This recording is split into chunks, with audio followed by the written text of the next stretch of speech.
Zero equals to 1 হয়? হ্যাঁ, zero equals to 1 হয়? হ্যাঁ, জিরো 1-এর সঙ্গে সমান হয় বলছি তো। কি বলছো, জিরো 1-এর সঙ্গে কি করে সমান হবে? আমি নিজে প্রমাণ করেছি জিরো 1-এর সঙ্গে সমান। প্রমাণ করেছো? এই ঘটনাগুলো তোমরা বহুবার দেখেছো যে জিরোকে 1-এর সঙ্গে সমান করে দিয়েছে। কিন্তু এর পিছনে সত্যটা কি জানো, যে জিরোকে 1-এর সঙ্গে কিভাবে সমান করে? তাহলে দেখো, বলছে আমরা জানি 1 ইকুয়ালস টু 1 হয়, আবার এটাও জানি 1 ইকুয়ালস টু 1 হয়। তার মানে কোনো সংখ্যার মাথায় জিরো দিলে সেটা 1 হয়, আমরা সকলেই জানি। আর 1 হয়, এটাও জানি। তার মানে ওরা বলতে চাইছে যে যেহেতু রাইট হ্যান্ড গুলো ইকুয়াল, তাহলে লেফট হ্যান্ড গুলো ইকুয়াল। ওই জন্য লিখেছে দেখো 1 ইকুয়ালস টু 1 এই জিনিসটা লেখে। এবার এখানে যেহেতু বেস সমান, অর্থাৎ এই 1 দুটো সমান, পাওয়ার বা এক্সপোনেন্ট গুলোও সমান হয়, তাহলে 1 আর 1-এর সঙ্গে সমান হয়ে গেল। তার মানে 1 আর 0 ইকুয়াল হয়ে গেল, প্রমাণ করে দিলাম।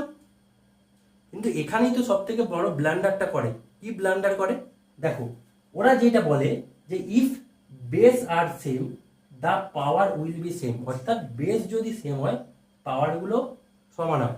তারা এই রিজনটা দিয়ে দেয়।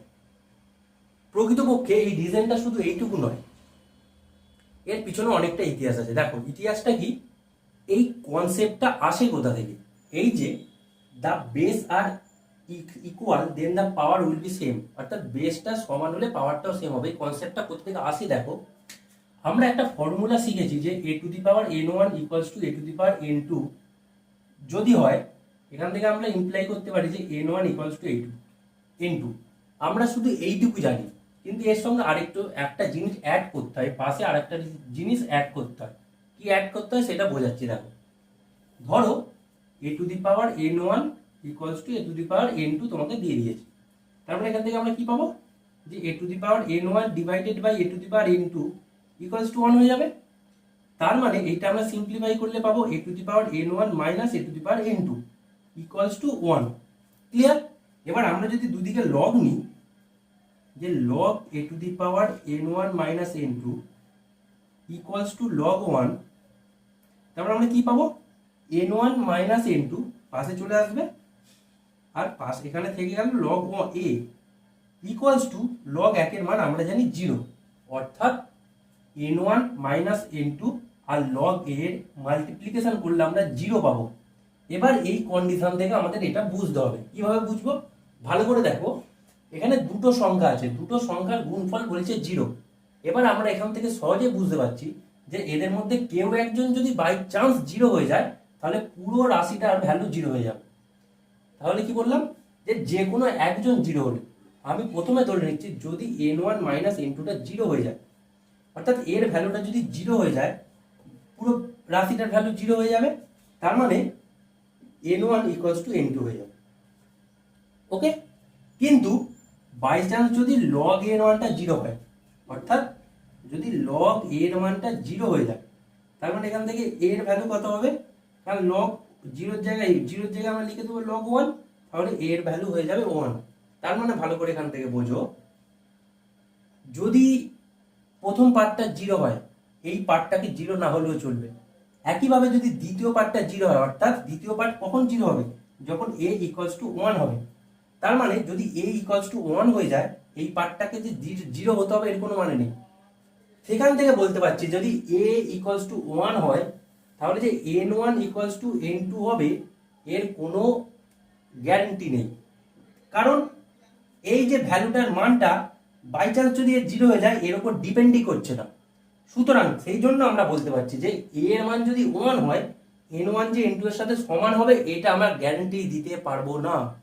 ওই জন্য এই সূত্রটাকে কি লিখতে হয়, যে a to the power n1 equals to a to the power n2 তখনই n1 আর n2টা সমান হবে যখন a এর মানটা নট ইকুয়ালস টু 1 হবে। মানে আবার বলছি দেখো, যে n1 যদি n2 এর সাথে সমান হয়ে যায়, তার মানে এই পার্টটার মান যদি 0 হয়ে যায়, অর্থাৎ এই n1 এর জায়গায় যদি n2টা বসিয়ে দিই, মানে n1 যদি n2 এর সাথে সমান হয়, এই পার্টটা 0-র কোনো গুরুত্ব নেই। তার মানে a যে 1 হতে হবে এর কোনো গুরুত্ব নেই। কিন্তু আমরা বলছি n1 এর সাথে n2 সমান হবে, তার মানে a এর ভ্যালু যে 1 হবে এর কোনো গ্যারান্টি দিতে পারবে না, বা এর কোনো প্রমাণ আমরা করতে পারবো না। এই জন্য এই সূত্রটাকে আমরা লিখতে পুরো ভালোভাবে শিখতে হলে এইটা জানা দরকার যে এ নট ইকুয়াল টু 1 এর জন্যই শুধু এই কন্ডিশনটা ঘটবে। এবার এর মান বাকি যা ইচ্ছা নাও, সে তার জন্য n1 ইন্টু n2 টা সমান হবে।